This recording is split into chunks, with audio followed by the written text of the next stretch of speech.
Hello students, आज हम tangents and normal का फोर्थ लेक्चर स्टार्ट करेंगे जो कि लास्ट लेक्चर है इस टॉपिक का। इस लेक्चर में जेई मेंस और एडवांस में जो टेंजेंट एंड नॉर्मल से क्वेश्चन पूछे जाते हैं पर्टिकुलरली उसी को कवर करेंगे। अच्छा, बहुत इंटरेस्टिंग लेक्चर है। अगर आप इसको लगातार देखोगे तो वन शॉट में ये सारा टॉपिक कवर हो जाएगा आपका। ठीक है, तो स्टार्ट करते हैं फर्स्ट टॉपिक से, टेंजेंट एट ओरिजिन।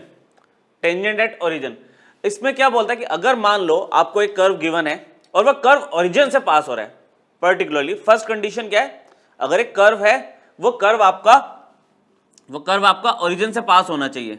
जैसे ये ओरिजिन से पास हो रहा है, एक सिंपल पैराबोला। तो इसमें आपसे बोल रहा है कि टेंजेंट एट ओरिजिन आप बताओ। तो टेंजेंट एट ओरिजिन आपको क्या दिख रही है, वाई एक्सिस।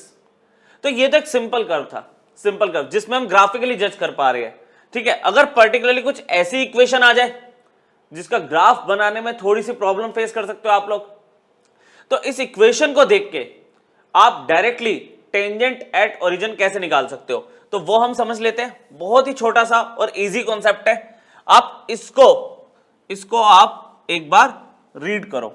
आपको क्या कहता है कि अगर कोई भी कर्व गिवन है which is passing through origin, वो कैसे चेक करेंगे, आप लेफ्ट हैंड साइड और अगर राइट हैंड साइड है तो दोनों में ओरिजिन सब्स्टिट्यूट कर दो। दैट मींस x की वैल्यू 0 और y की वैल्यू 0 सब्स्टिट्यूट करो। अब इधर अगर सब्स्टिट्यूट करते हो, अब चेक करो, ये 0 हो गया, 0 LHS में 0 आ गया, RHS में तो 0 है ही। अगर ओरिजिन इस इक्वेशन को सेटिस्फाई करता है दैट मींस ये कर्व ओरिजिन से पास हो रहा है। फर्स्ट ऑफ ऑल आपका वेरीफाई हो गया कि curve is passing through origin. अच्छा, दूसरा, इक्वेशन में जो आपके कोफिशिएंट्स है ना, that should be rational integral. ठीक है, रैशनल होने चाहिए, इंटीजर होने चाहिए, ये सब चीजें आपको साथ में ध्यान रखनी है। उसके बाद इक्वेशन आपने देखी, आप इसमें लोएस्ट डिग्री टर्म्स को ढूंढो, लोएस्ट डिग्री टर्म्स, और उनको सिंपली 0 से इक्वेट कर दो। जैसे कि इसमें डिग्री 2 4 कंबाइंड डिग्री इज 4 और 4, तो लोएस्ट डिग्री मुझे यहां पे 2 दिख रही है, वो किसमें दिख रही है, इन दोनों में। इसको आप सिंपली 0 के इक्वल कंसीडर कर लोगे। आई बात समझ? जो भी इक्वेशन दी है आपको, अगर वो इक्वेशन आपने चेक कर ली कि that is passing through origin substitute करके LHS RHS इक्वल आ गया, तो आप इस पूरे में देखोगे लोएस्ट डिग्री टर्म जो है उसको 0 के इक्वल रख दो। इसको सॉल्व अगर आप करोगे तो क्या दिख रहा है आपको, आपके पास आ रहा है x प्लस 2y और x माइनस में 2y इक्वल टू 0। तो आपको दो टेंजेंट ओरिजिन मिल रही है इस क्वेश्चन में, x plus 2y equal to 0 और x minus 2y equal to 0। आई बात समझ? तो इसमें आपकी दो टेंजेंट्स एट ओरिजिन है इस कर्व की। अच्छा, कर्व को आपको ग्राफिकली प्लॉट करने की नीड ही नहीं है, आपने डायरेक्टली पता कर लिया। सिमिलरली बी पार्ट देखो, बी पार्ट है x square plus y square plus a x plus b y equal to 0। इसमें अगर आप बात करो तो लोएस्ट डिग्री टर्म कौन सी है, ये, इसकी डिग्री 1 और 1, इसको 0 के इक्वल रखो। इसको आपने 0 के इक्वल रखा तो टेंजेंट एट ओरिजिन इसमें क्या आ गया, सिंपली ये आ गया, खत्म। एक ही टेंजेंट एट ओरिजिन है इस पर्टिकुलर कर्व में, वो है a x plus b y equal to 0। Initially मैं वेरीफाई कर चुका हूं कि ओरिजिन से पास हो रहा है ये कर्व। आप एक्स और वाई को 0 लेके देख लो, LHS में 0 आ रहा है, RHS में तो 0 था ही। ठीक, third part, x square plus y square minus x square y square equal to 0। अच्छा, ओरिजिन तो सेटिस्फाई कर रहा है इसको, ये कर्व ओरिजिन से तो पास हो रहा है। अब इसमें लोएस्ट डिग्री टर्म की अगर मैं बात करूं तो देखो, इसकी डिग्री 2, इसकी डिग्री 2, मतलब इसकी पावर 2, इसकी पावर 2, इसकी कंबाइंड पावर 4 है, तो इसको 2 में कंसीडर मत करना, कंबाइंड में चेक करते हैं। जैसे इसकी कंबाइंड पावर क्या है, 4 है, ठीक है, तो इसकी डिग्री 4, इसकी डिग्री 2। तो अगर मैं इस केस में लोएस्ट डिग्री टर्म मुझे क्या दिख रही है, x square plus y square equal to 0, x square plus y square equal to 0। ये रियल वैल्यू थोड़ी दे रहा है आपको। आप चेक करो ना, कोई भी दो नंबर ले लो, उनका स्क्वायर करके ऐड करके 0 थोड़ी आएगा। और अगर आप इसको वैसे सॉल्व करोगे तो एक्स की वैल्यू क्या आ रही है, plus minus iota root y, iota y है ना, प्लस माइनस आयोटा वाई। तो ये तो रियल टेंजेंट नहीं शो कर रहा। मतलब ऐसा नहीं है कि कोई भी कर्व अगर ओरिजिन से पास हो रहा है तो उसको ओरिजिन पे टेंजेंट मिलेगी ही मिलेगी, ऐसा कंफर्म नहीं है। तो इसमें no tangent at origin, origin से कोई टेंजेंट नहीं मिल रही इस कर्व को, समझे?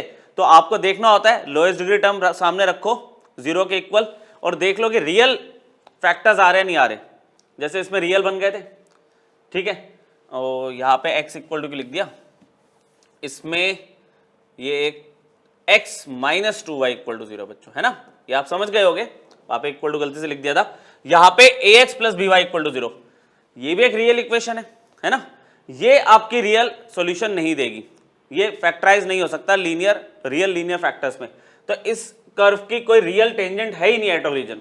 समझ आया? बहुत ही सिंपल सा कॉन्सेप्ट था, ध्यान रखना, कभी कभार मतलब कोई एक अच्छे क्वेश्चन में ना ये इनिशियल पॉइंट में यूज हो जाता है, पता होना चाहिए आपको, बुक्स में डायरेक्टली अप्लाई किया होता है, थ्योरी नहीं बताई होती तो आपको नहीं पता चलता, कभी लिखा होगी tangent at origin is, directly लिखा होगा, आप समझ जाना ये कॉन्सेप्ट लगा रहे हैं, क्लियर? चलो नेक्स्ट टॉपिक पे चलते हैं, नेक्स्ट टॉपिक पे चलते हैं, एंगल ऑफ इंटरसेक्शन। अच्छा, कहने को तो ये टॉपिक आपका एनसीईआरटी में भी है, लेकिन कंपटीशन में इसमें क्वेश्चन ज्यादा पूछे जाते हैं। देख लेते हैं, आपको कह रहा है दो कर्व आपने कंसिडर कर लिए, देखो यहाँ पे आपने f वाला एक कर्व कंसिडर कर लिया, ये g वाला एक कर्व कंसिडर कर लिया, दोनों ही कर्व आपके x, y मतलब x और y का फंक्शन है। अच्छा, f वाला जो कर्व है वो उसकी जो टेंजेंट है एंगल बना रही है φ1, ऐसे g वाला जो कर्व है उसकी टेंजेंट जो एंगल बना रही है φ2। तो जरा एक काम करे, मैं अगर आपसे पूछूं कि पहले कर्व की जो टेंजेंट है उसकी स्लोप कितनी होगी, slope of tangent to curve f at p point, है ना, p पॉइंट आपको उनका पॉइंट ऑफ इंटरसेक्शन है, क्या होगी वो? आप बोल दोगे यहां पे अगर ये मान लो df बाई dx है, df बाई dx, और अगर p पॉइंट आपको दिया हुआ है, x1, y1, आपको मैंने बताया ना जब भी आप स्लोप निकालते हो तो उसमें ये पॉइंट सब्स्टिट्यूट कर दिया करो, ठीक है? इसको मैंने लिया m1, स्लोप ऑफ टेंजेंट मतलब जो भी आपको फंक्शन दिया होता है आप उसका dy बाई dx निकालते हो, ठीक है? अभी मैं यहाँ पे क्या कर रहा हूं, जैसे मैंने f लिया है, आप एक काम करो इसके अंदर ना पर्टिकुलरली उसी डेफिनेशन को फॉलो करो, आप dy बाई dx ले लो, मतलब इस कर्व का पहले y निकालो और फिर उसका डेरिवेटिव कर दो और उसमें x1 y1 पॉइंट सब्स्टिट्यूट कर दो, तो आपको m1 slope of tangent to the first curve मिल गई। सिमिलरली स्लोप ऑफ टेंजेंट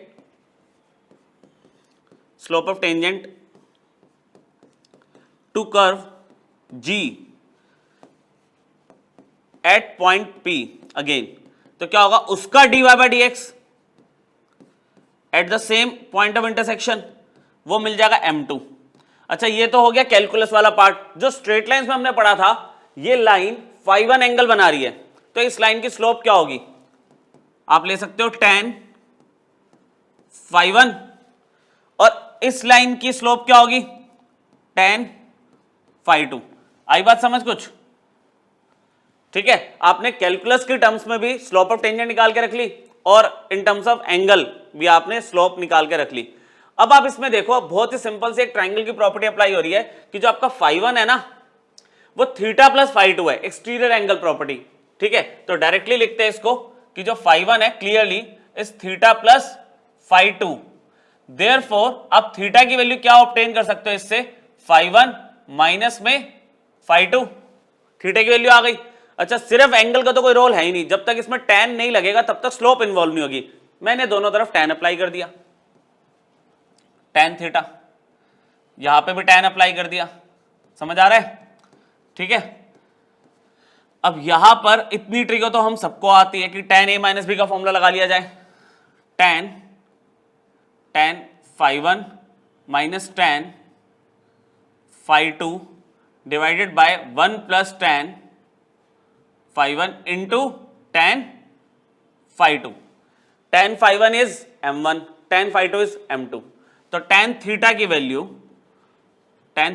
बच्चों यहां पे मैंने लिख दी m1 माइनस m2 अपॉन में 1 प्लस m1 m2, और अगर मैं इसको एब्सोल्यूट वैल्यू ले लूं, मोड लगा दूं, that means value will be positive only, तो उस केस में जो थीटा होगा ना वो आपका क्या होगा, एक्यूट एंगल ले लिया मैंने, एक्यूट एंगल, ठीक है? Acute angle between the two curve. ये दो कर्व है ना, ये दो कर्व का एंगल ऑफ इंटरसेक्शन निकाला, तो वो एंगल ऑफ इंटरसेक्शन किस में निकलता है? एक्चुअली दो टेंजेंट्स के बीच में निकलता है। पहले कर्व की टेंजेंट आपकी आ रही थी जो φ1 एंगल बना रही है, दूसरे कर्व की टेंजेंट φ2 एंगल बना रही है। जो दो टेंजेंट्स के बीच में एंगल बन रहा है ना, वो ही एंगल दो कर्व के बीच में हम कंसिडर करते हैं। और अभी यहां पे जब मैंने मोड कंसिडर कर लिया तो मैं एक्यूट एंगल बता रहा हूं बिटवीन द टू कर्व। अच्छा, इसमें कुछ स्पेशल नोट है। स्पेशल नोट स्ट्रेट लाइंस में पड़ा हुआ है कि अगर मान लो दोनों ही टेंजेंट्स की स्लोप इक्वल है, दोनों ही टेंजेंट्स की स्लोप इक्वल है, तो मतलब वो लाइन क्या है? दोनों स्लोप दोनों टेंजेंट्स क्या है? पैरेलल है, तो थीटा उसमें क्या होगा? 0 डिग्री। दोबारा अगर मान लो पहली टेंजेंट और दूसरी टेंजेंट उनकी स्लोप सेम है, वो कब होगा? जब दोनों लाइन पैरेलल होगी, ठीक है, या वो कोइंसिडेंट होगी, एक के ऊपर एक हो गई वो लाइन, तो उस केस में angle between the two tangents या दो कर्व के बीच में एंगल क्या होगा? 0 डिग्री। तभी तो टेंजेंट सेम आएगी, टेंजेंट सेम होगी तभी तो उनकी स्लोप इक्वल आ सकती है, अदरवाइज तो होगी नहीं। ठीक, m1 dot m2 equal to -1, ये कंडीशन कब थी? पहले वाले की स्लोप और दूसरे वाले की जो स्लोप उनका प्रोडक्ट -1 है। ये तभी पॉसिबल है जब दोनों टेंजेंट्स आपस में 90 डिग्री पे होगी। चलो 90 डिग्री की कंडीशन हो गई। थर्ड कंडीशन, ये ध्यान रखना, थर्ड कंडीशन में ये बोल रहा है कि मान लो पहली स्लोप, जो पहली टेंजेंट है ना, उसकी स्लोप 0 है, मतलब पहली वाली जो टेंजेंट है ऐसे हो गई। स्लोप 0 होने का मतलब क्या हो गया? वो या तो एक्स एक्सिस है, पैरेलल टू एक्स एक्सिस है। m2 इज इनफाइनाइट, मतलब जो दूसरी टेंजेंट की स्लोप है वो इनफाइनाइट है। कब होगी? जब वो परपेंडिकुलर होगी। समझ रहे हो? एक्स एक्सिस पे परपेंडिकुलर होगी। ये इनफाइनाइट स्लोप वाली लाइन होती है और ये 0 वाली होती है, तो इनके बीच में एंगल क्या बना? दोनों टेंजेंट्स के बीच में 90 डिग्री अगेन। मतलब एक की स्लोप अगर 0 आ रही है और दूसरे की स्लोप इनफाइनाइट आ रही है, और एक की स्लोप इनफाइनाइट और दूसरे की स्लोप 0 आ रही है, दोनों ही पॉसिबिलिटीज में हमारे पास एंगल तब भी 90 डिग्री होगा। समझ गए आप? ठीक है, तो ये स्पेशल केस है, ये भी ध्यान रखना, ये भी ध्यान रखना। इसमें कई बार बच्चे कंफ्यूज हो जाते हैं। ये दोनों तो सबको पता ही है, ये वाला पॉइंट ध्यान रखना। अप्लाई करते हैं, जरा इसको अप्लाई कर लेते हैं। अब होता क्या है इसमें ना, देखो आप एनसीईआरटी के क्वेश्चंस, एनसीईआरटी के क्वेश्चंस मैं नहीं उठा रहा इसमें, क्योंकि मैंने आपको बोला पर्टिकुलरली मैं ये कॉम्पिटिटिव पॉइंट ऑफ व्यू से करवा रहा हूं टॉपिक। ठीक है, अगर एनसीईआरटी का क्वेश्चन है, क्वेश्चन इतना सिंपल होगा कि आप पहले ना दोनों कर्व को सॉल्व करके, आपस में सॉल्व करके उनके पॉइंट ऑफ इंटरसेक्शन निकालोगे, और फिर पहले वाले कर्व की स्लोप निकालो, दूसरे वाले कर्व की स्लोप निकालो, m1 m2 आ जाएगा उन पॉइंट्स पे, और tan थीटा का फॉर्मूला लगा देना। अच्छा, जब हम कंपटीशन की बात कर रहे हैं तो वहां पे ना कहीं हमारा टाइम बचाने की कुछ कंडीशन दी होगी। जैसे कि स्टार्ट करते हैं, यहां पे पहला कर्व है मेरे पास x² - y² is equal to a²। ये मैंने इक्वेशन 1 मार्क कर दी कि फर्स्ट कर्व है हमारे पास। Second x² + y² is equal to a√2, ये सेकंड इक्वेशन हो गई। ठीक है, ये सेकंड इक्वेशन हो गई। ओके, इसमें ना मेरे हिसाब से यहाँ पे a² है, अदरवाइज ये तंग करेगा। a² कर लो इसको। ठीक है, देखते हैं। इन दोनों का पॉइंट ऑफ इंटरसेक्शन पहले सॉल्व करना चाहिए। ठीक है, तो इन दोनों को सॉल्व करने का तरीका क्या है कि भाई दोनों इक्वेशंस में एक बार x² - y², एक बार x² + y² है, तो आप दोनों को अगर आप ऐड कर दो, ठीक है, 1 और 2 को अगर मैं ऐड कर दूं तो मेरे पास क्या आ गया? 2x² is equal to y² cancel हो गया। यहां पर क्या आ गया? a² कॉमन ले लूं अगर मैं तो 1 + √2।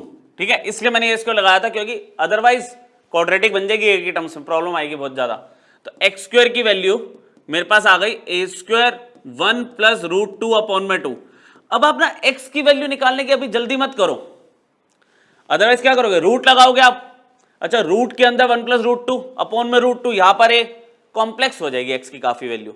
आप x² को x² ही रहने दो, देखते हैं लास्ट में अगर जरूरत पड़ी तो वापस इसको सॉल्व कर लेंगे, क्योंकि ऐसे क्वेश्चन कंपटीशन में पूछे जाएगा तो रफ में ही करना जो सॉल्व करना है हमें। हमने फटाफट क्या किया? x² की वैल्यू निकाली, उसी के बेस पे मैंने y² की वैल्यू निकालने की कोशिश करी। मैंने फर्स्ट दोबारा कंसिडर किया तो y² की वैल्यू मुझे फर्स्ट से क्या मिल रही है? x² - a²। ठीक है, y² इधर, a² इधर, मतलब वर्किंग आप खुद भी कर ही लोगे वैसे तो। ठीक है, x² माइनस में a², x² की वैल्यू मेरे पास कितनी है? a² 1 + √2/2 माइनस में a²। ठीक है, तो y² की वैल्यू मुझे क्या मिल रही है? a² अगर मैं पूरे में से कॉमन ले लूं 1 + √2, यहां पे एलसीएम ले लिया -2/2, तो वाई स्क्वायर की वैल्यू कितनी आ गई, a square root 2 minus 1 by 2। Y square की वैल्यू समवट सेम आ रही है, ये मैंने एक्स स्क्वायर की वैल्यू निकाल के रख ली, यहां पे मैंने वाई स्क्वायर की वैल्यू निकाल ली। ठीक, अभी हमें नहीं पता कि इसको हम आगे कैसे यूज करेंगे। हमने क्या किया, अब एंगल ऑफ इंटरसेक्शन निकालने के लिए अल्टीमेटली मुझे स्लोप्स चाहिए। हमने यहां पे क्या किया, फर्स्ट कर्व उठाया और उसका dy बाई dx करना शुरू किया, क्योंकि स्लोप तो dy बाई dx से मिलेगी। आपने फर्स्ट कर्व को डिफरेंशिएट किया, 2x हो गया, ये 2y हो गया, dy बाई dx आ गया, a स्क्वायर का तो यहां पे 0 हो गया। तो मुझे जो dy बाई dx दिख रही है बच्चों, मुझे जो dy बाई dx दिख रही है वो क्या हो गई, x अपॉन में y, x अपॉन में y। अच्छा, दोनों कर्व की शेप कुछ भी हो, मान लो दो कर्व है, वो कहीं ना कहीं P एक x1 y1 पॉइंट पे इंटरसेक्ट करेंगे। वो पॉइंट मैंने निकालने की कोशिश की पर काफी कॉम्प्लेक्स वैल्यूज आ रही है, तो मैं उस पॉइंट को ना x1 y1 एज्यूम कर लेता हूं। एक काम करता हूं,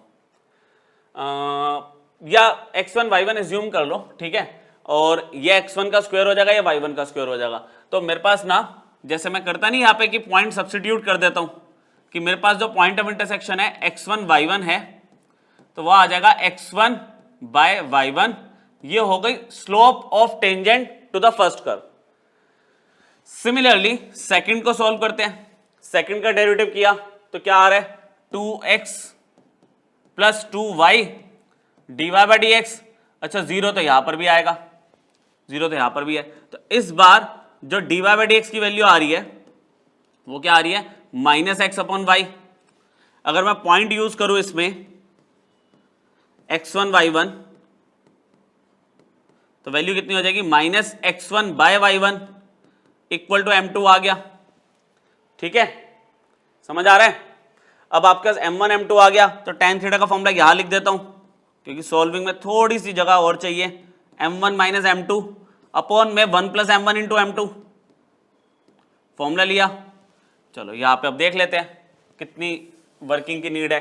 m1 और m2 की वैल्यू रखी, tan थीटा m1 की वैल्यू कितनी है, m1 की वैल्यू है x1 by y1 minus m2 की वैल्यू कितनी है, माइनस x1 बाय y1।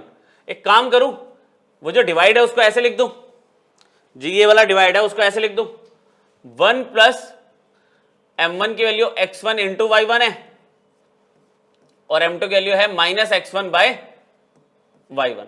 ठीक है, एब्सोल्यूट वैल्यू लेके चल रहे हैं, नेगेटिव आएगा तो उसे पॉजिटिव कर देंगे। यहां पे न्यूमरेटर के अंदर अगर मैं बात करूं tan थीटा, ये कितना हो गया, x1 upon y1 plus x1 upon y1, है ना, प्लस हो गया। अब x1 upon y1 plus x1 upon y1 कितना हो गया, 2x1 अपॉन में y1 डिवाइडेड बाय, यहां पर y1 स्क्वायर ऊपर चला गया, एलसीएम ले लिया, है ना, ऊपर आ गया y1 स्क्वायर माइनस में ये हो गया x1 का स्क्वायर अपॉन में y1 का स्क्वायर। अब जब इसको रेसिप्रोकल किया तो एक y1 से एक y1 कैंसिल हो गया और ये वैल्यू नीचे है। देखो जरा, tan थीटा 2x1 तो था ही, ये एक y1 ऊपर बचा, कैसे बचा, एक y1 से एक y1 कैंसिल हो गया, एक y1 बच गया।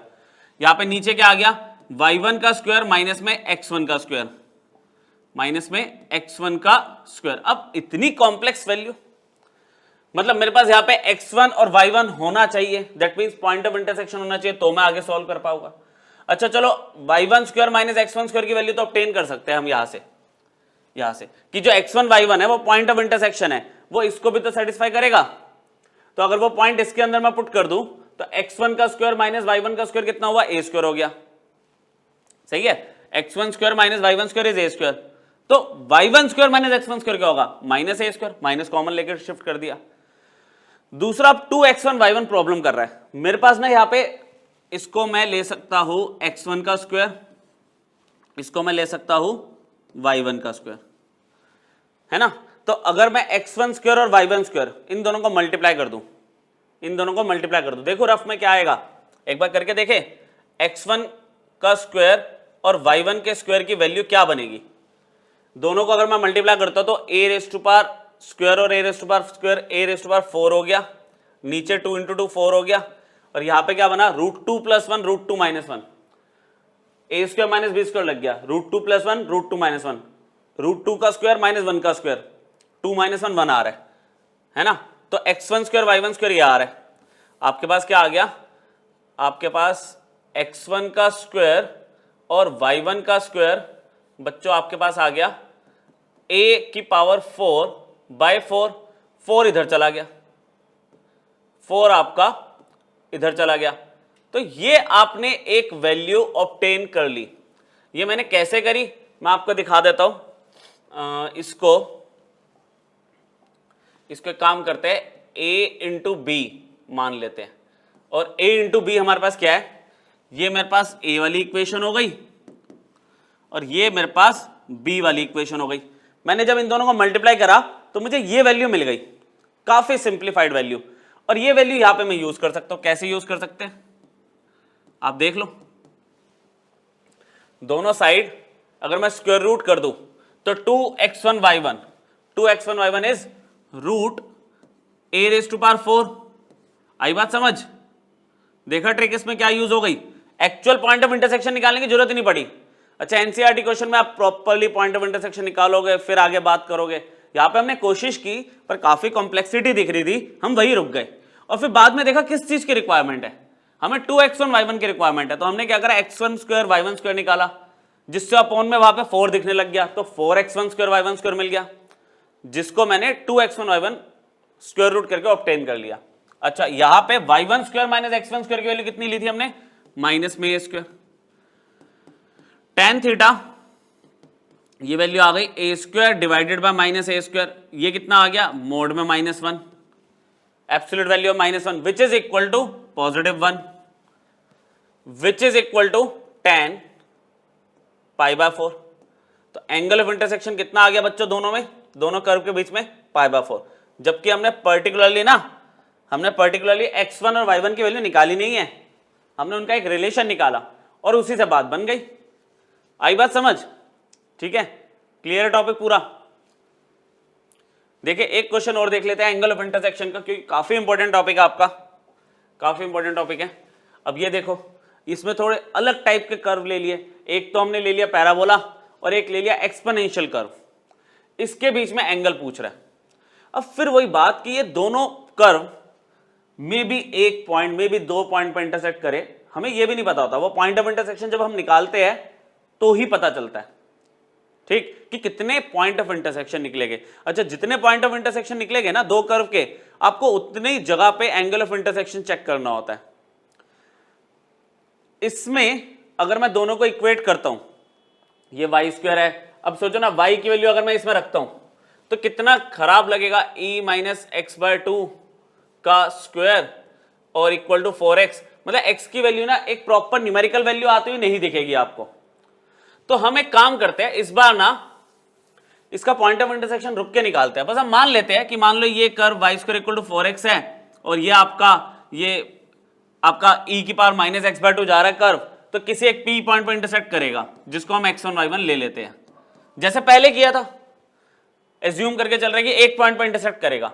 हमने क्या किया, फिर से वही पहला कर्व लिया y square equal to 4x, angle of intersection निकालना है तो दोनों कर्व की जो टेंजेंट है उनकी स्लोप निकालो। डिफरेंशिएट किया 2y into dy/dx is equal to 4 into 1, तो dy/dx की वैल्यू कितनी आ गई, 4 और 2 कैंसिल हुआ तो 2/y आ गई। आपको बार बार बोल रहा हूं एक ही पैटर्न फॉलो करना, पॉइंट को सब्स्टिट्यूट करना मत भूलना, ठीक है। dy/dx एट x1 y1 कितना हो गया, सिर्फ y ही सब्स्टिट्यूट कर सकते हैं, ये हो गया m1, slope of tangent to the first curve. चलो सेकंड देखते हैं। सेकंड कर्व है y is equal to e raise to power minus x/2। यहां पर dy/dx जब मैंने निकाला तो एक्सपोनेंशियल तो एक्सपोनेंशियल ही रहता है, ये तो किसी को कुछ नहीं कहता। और फिर जब माइनस x/2 का चेन रूल से करा तो -1/2 आ गया। अच्छा इससे क्या हुआ कि ये पूरा y मैच हो रहा है, यार ये पूरा y मैच हो रहा है, तो इसको वापस कन्वर्ट बैक कर देते हैं y में, तो dy/dx माइनस हाफ y आ गया। अच्छा एट x1 y1 पॉइंट पे क्या होगा, इसका स्लोप वो आ गया -y1/2, या आ गया m2, ये आ गया m2। अब ना देखो मेरे पास y1 की वैल्यू नहीं है ना, मैं निकालने की सोच रहा हूं। स्पेशल केसेस, अगर गलती से मैं इन दोनों को मल्टीप्लाई कर दूं तो कंसिडर m1 इंटू m2, समझ आ गया मेरे ख्याल से आपको, है ना। m1 इंटू m2, वहां पे वैल्यू कितनी थी 2/y1, इसकी वैल्यू कितनी है -y1/2, कितना आया -1।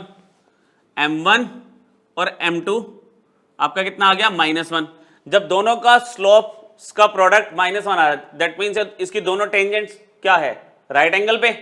दोनों कर्व के बीच में एंगल कितना है 90 डिग्री। पॉइंट ऑफ इंटरसेक्शन निकालने की जरूरत ही नहीं पड़ी, वो वैसे ही कैंसिल हो गया, है ना। तो देयरफॉर हम बोलेंगे angle of intersection between the two curve between the two given curve 90 degree angle है आपका, ठीक है, क्योंकि प्रोडक्ट ऑफ स्लोप -1 आ रहा है। क्लियर हुआ।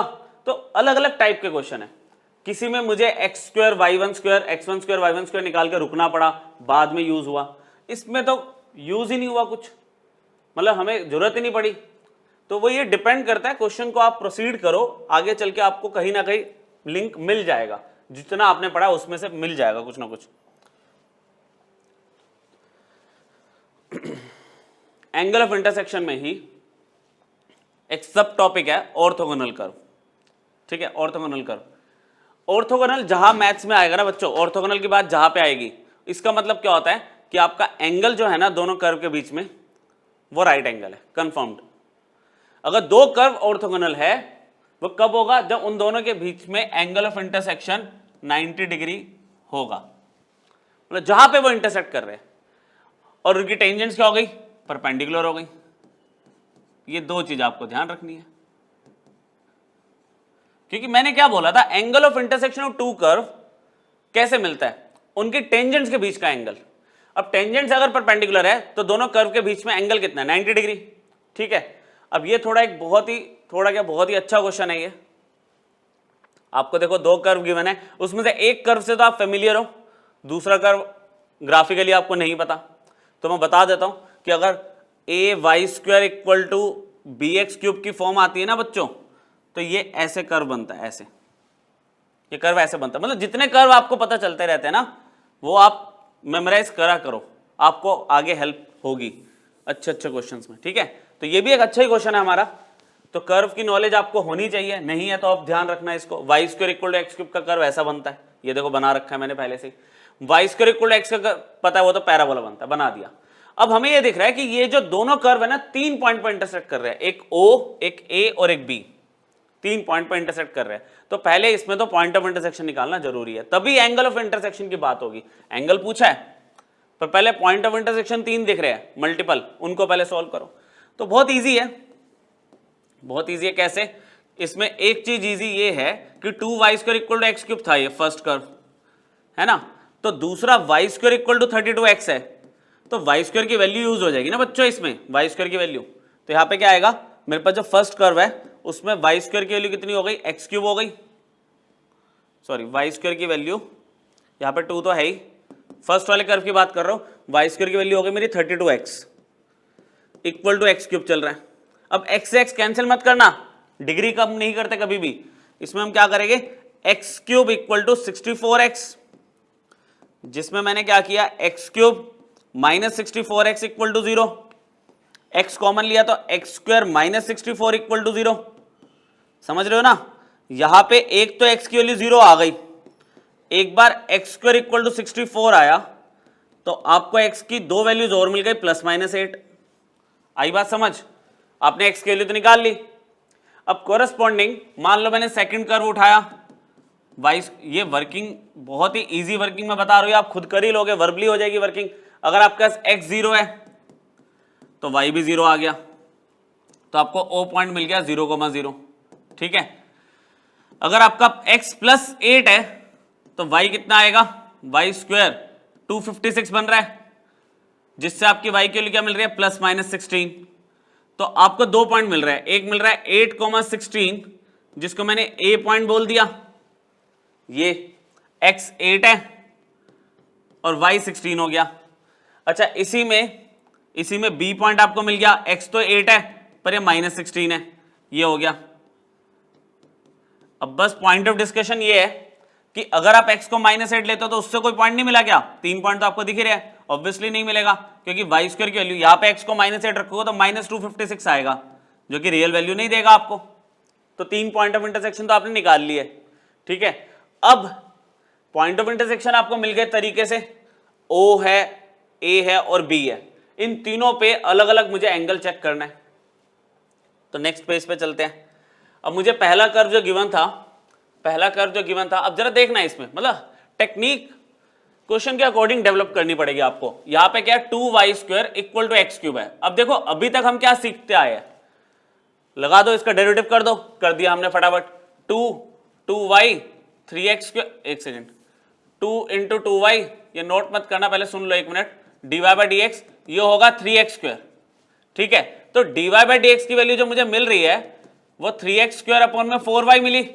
तो अगर मैं 0,0 ओ पॉइंट पे अगर मैं इसकी स्लोप देखूं, अरे वो तो इनडिटर्मिनेट फॉर्म आ रही है, तो यहां पे स्लोप ही नहीं मिल रही, क्या करोगे? तो ये चीजें भी तुम्हें थोड़ी देखनी पड़ेगी क्वेश्चन के अकॉर्डिंग, ठीक है। तो अब इसमें पहले कर्व की इक्वेशन को थोड़ा सा सिंप्लीफाई करना पड़ेगा। फर्स्ट इक्वेशन उठाई मैंने, 2y² इक्वल टू x³ है, इसको ले लिया √2y का whole square equal to x³। तो √2y की वैल्यू कितनी हो गई? x की पावर 3/2 हो गई। आई बात समझ? थोड़ा सा कर्व को सिंप्लीफाई करा, मतलब रट तो सकते नहीं ना, क्वेश्चन देखा, प्रॉब्लम आई, उसका रिजॉल्व हमने कर लिया, समझे? वहां पे मुझे इनडिटर्मिनेट फॉर्म मिल रही है स्लोप की ओ पॉइंट पे, तो यहां पर मैंने कर्व को पहले सिंप्लीफाई करा, क्या बेनिफिट हुआ? कह रहा अब करो डिफरेंशिएट। यहां पे √2 ऐसे रखा dy/dx, और इसका हो गया 3/2 x की पावर 1/2, x की पावर 1/2 पावर रूल लगा के। तो dy/dx की वैल्यू क्या आ गई भाई? हमारे पास आ गई 3/2 √2 x की पावर 1/2। और एट 0,0 पॉइंट पे देखना आप dy/dx कितना होगा। जब भी dy/dx निकालते हो तो वो पॉइंट ऑफ इंटरसेक्शन लेते हो ना, आपने यहां पे x को 0 रखा तो 0 आ गया, तो मतलब ये क्या आ गया? m1 आ गया। Slope of tangent to the first curve आ गई, फर्स्ट कर्व उठाया था। अच्छा दूसरा कर्व भी उठा के यहां पे बात करो, y² is equal to 32x। अच्छा इसमें मैं डेरिवेटिव कर रहा हूं, कोई दिक्कत नहीं आ रही, क्यों नहीं आ रही? 2y dy/dx इक्वल टू सिर्फ 32 बचा, तो dy/dx की वैल्यू कितनी आ गई? आप बोलोगे 16 अपॉन में y आ गई। इसमें अगर मैं 0,0 देख लूं, यहीं पे कर देता हूं, इसमें अगर मैं 0,0 देख लूं तो dy/dx कितना आ जाएगा? देखना, यहां 0 रखूंगा अपॉन में तो इनफाइनाइट आ गया, इनफाइनाइट चलेगा, 0/0 नहीं चलता। इसको मैंने m2 ले लिया, बात आधी से ज्यादा आपको मुझे लगता है क्लियर हो गई। कैसे क्लियर हो गई? एक की स्लोप 0 आ रही है, दूसरे की स्लोप इनफाइनाइट आ रही है, केस पढ़ा हमने, आज ही तो पढ़ा है। दोनों कर्व के बीच में एंगल कितना है? 90 डिग्री। अगर m1 0 आया और m2 इनफाइनाइट आया तो हम क्या लिखेंगे? एट ओ पॉइंट थीटा कितना है? 90 डिग्री। ये बताया था ना, एक की स्लोप 0 आ रही है, एक की इनफाइनाइट आ रही है, तो उस केस में angle between the two curve कितना होता है? 90 डिग्री। स्पेशल केस इंपॉर्टेंट जो नोट लिखा हुआ था, थर्ड पॉइंट था उसमें। अच्छा ग्राफिकली भी वेरीफाई हो रहा है, आप ये देखो ना, ये 2y² इक्वल टू x³ वाला जो है उसकी टेंजेंट ये है x एक्सिस, ये टेंजेंट है। अच्छा ये जो y² वाला कर्व है उसकी टेंजेंट क्या है? y axis. तो इस x एक्सिस और y एक्सिस के बीच में एंगल कितना आ रहा है ओरिजिन पे? 90 डिग्री। तो ये तो क्लियर है, ठीक। तो O पॉइंट पे तो मैंने एंगल चेक कर लिया, अब बात आ रही है A और B पर। अब देखो ये कर्व ना सिमेट्रिकल है, y² इक्वल टू 3x, या ये वाला दोनों सिमेट्रिकल कर्व है। कह रहा है A पे जो तुम एंगल निकालोगे B पे वही होगा, सिमेट्रिकल है। A पे मेहनत कर लेते हैं, काम करते हैं, है ना। A पॉइंट मुझे पता है, A पॉइंट मुझे पता है कितना है? 8,16 हमने कैलकुलेट किया था। अच्छा फर्स्ट कर्व को अगर मैं उठाता हूं, इस पॉइंट पे जैसे हम नॉर्मली स्लोप निकालते हैं, निकाल लो, कोई दिक्कत नहीं आएगी। निकालते हैं फटाफट, 2 into 2y dy/dx is equal to 3x²। इसमें दिक्कत नहीं आएगी क्योंकि वहां पे तो क्या हो रहा था, x/y जा रहा था तो 0/0 बन रहा था O वाले पॉइंट पे, 0,0 पे। यहां पे 2 इंटू 2y dy/dx, चलो dy/dx की वैल्यू कितनी आ गई? वैल्यू आ गई 3x² अपॉन में 4y। ए पॉइंट पुट करो, 8,16 पे देखो जरा dy/dx कितना आएगा। देखो 3/4 को साइड में रखा, 8 का स्क्वायर आपको आ गया 64, क्लियर, और ये आ गया 16, सही है। तो आपका ओवरऑल आंसर आ गया 3। इसको मैंने m1 ले लिया। ए पॉइंट पे पहले कर्व पे जो टेंजेंट है ए पॉइंट पे उसकी स्लोप 3 आ रही है, ठीक। अच्छा, फिर दूसरा कर्व कंसिडर किया y² इक्वल टू 32x, इसकी स्लोप तो निकाल चुका हूं, एक ही तरीके से निकल गई थी स्लोप। तो dy/dx मेरे पास कितना आ चुका था, वो आ चुका था 16/y। तो ए पॉइंट पे चेक कर ले हम 8/16 पर dy/dx कितना होगा। यहां पे सिर्फ y के लिए यूज हो सकती है क्योंकि यहां पे सिर्फ y है, y आपका 16 है, 1 आ गया, ये m2 आ गया, ये आपका m2 आ गया, m1 आ गया, m2 आ गया। तो tan थीटा निकालने में हमें क्या दिक्कत है, tan थीटा तो हमें पता है, एक्यूट एंगल निकाल लो, ठीक है। तो tan थीटा m1 की वैल्यू कितनी है, 3 है, m2 की वैल्यू 1 है, m1 की 3, m2 की 1, 1 प्लस 3 इंटू 1, tan थीटा कितना आ गया, डायरेक्टली ऊपर 2 नीचे 4, 1/2, ठीक है। एब्सोल्यूट वैल्यू पॉजिटिव आ रही है, तो थीटा की वैल्यू कितनी आ गई, थीटा की वैल्यू कितनी आ गई, tan इनवर्स 1/2।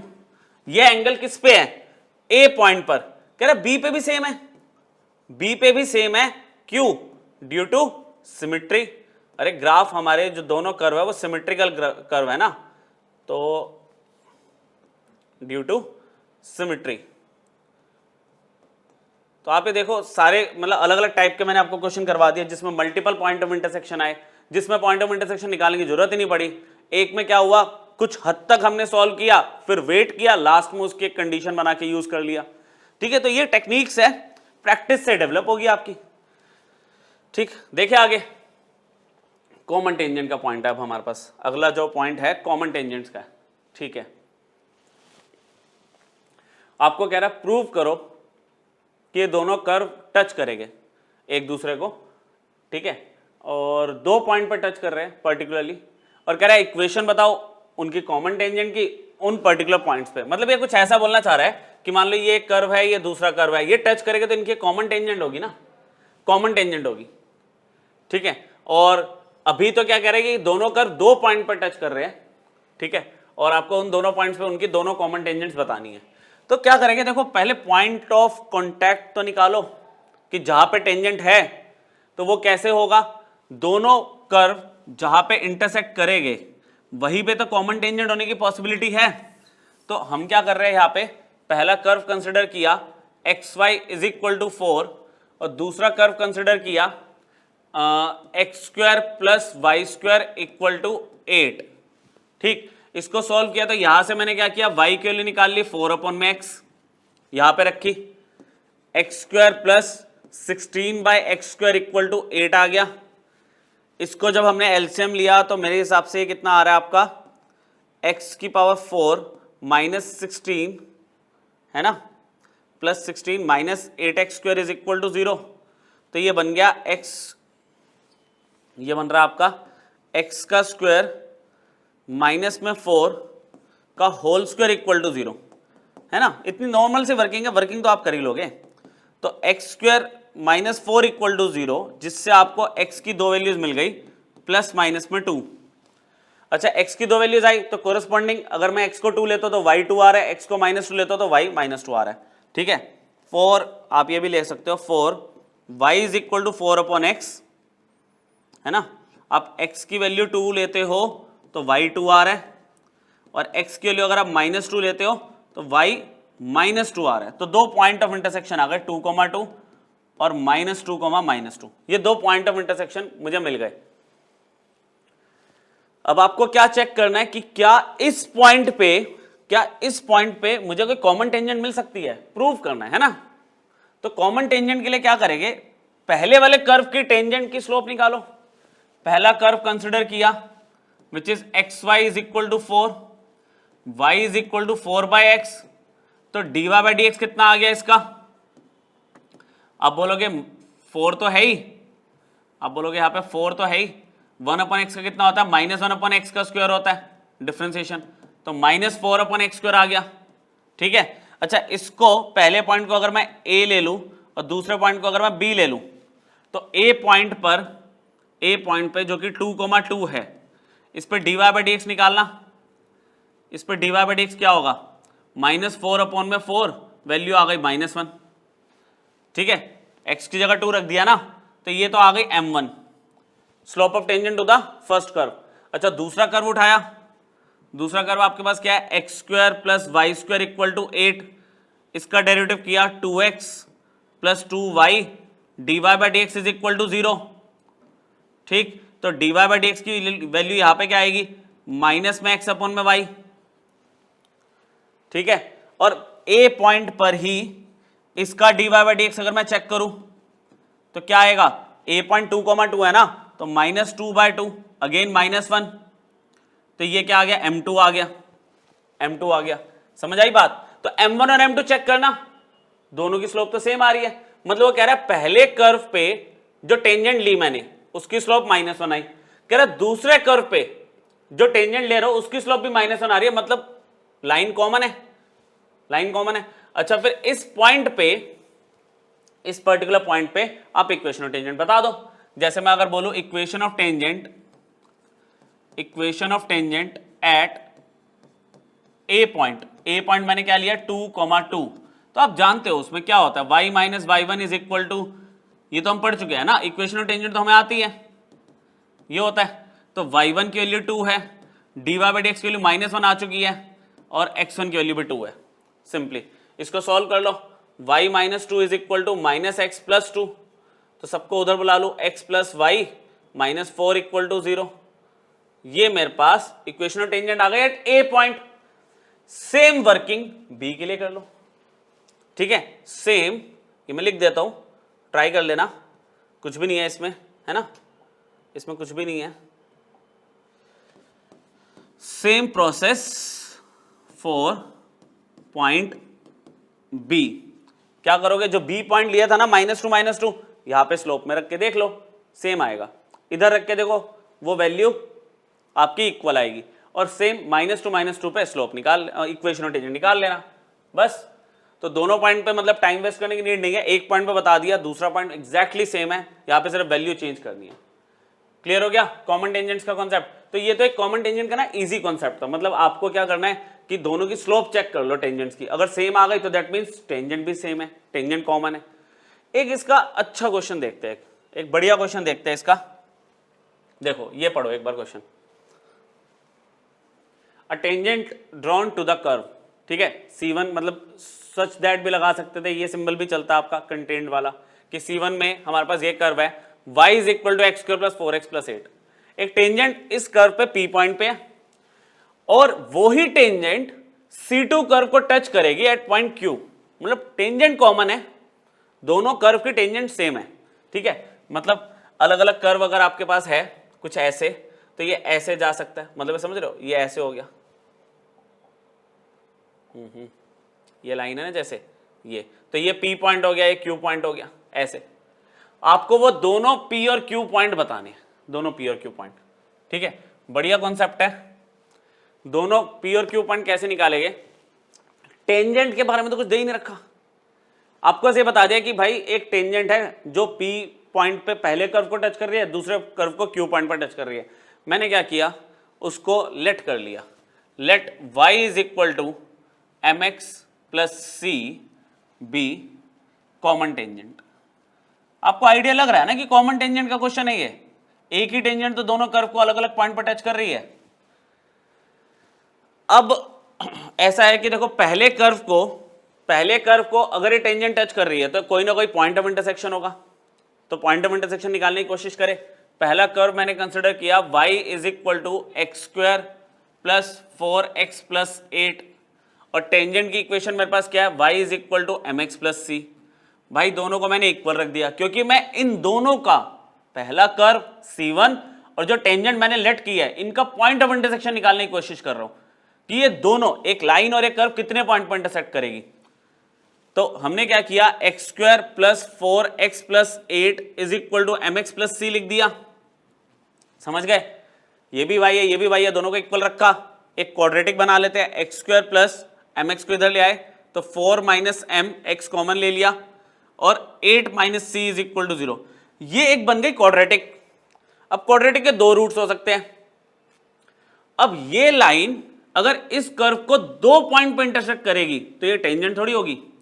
अब टेंजेंसी की कंडीशन क्या बताई थी मैंने लास्ट लेक्चर में, एक क्वाड्रेटिक के लिए टेंजेंसी की कंडीशन क्या है कि उसकी जो दोनों रूट्स होगी वो सेम होगी, वो दोनों रूट्स रिपीटेड होगी, और रिपीटेड रूट्स की कंडीशन क्या है, इसका डिस्क्रिमिनेंट जो होगा वो 0 होगा। याद आया, अगर एक क्वाड्रेटिक है तो उसकी दो रूट्स होती है, अगर इसकी दो अलग अलग रूट्स हो गई तो इसका मतलब जो टेंजेंट है वो कर्व को दो अलग अलग पॉइंट पर इंटरसेक्ट करेगी, तो वो टेंजेंट तो हुई नहीं ना।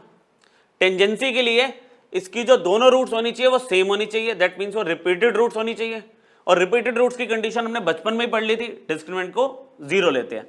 तो इसका बी स्क्वायर माइनस 4ac लगाते हैं, जरा देखते हैं क्या आता है। ये बी स्क्वायर ले लिया मैंने, माइनस में 4a तो आपका कोफिशिएंट ऑफ एक्स स्क्वायर 1 है, यहाँ पर 8 माइनस सी इक्वल टू 0 आ गया।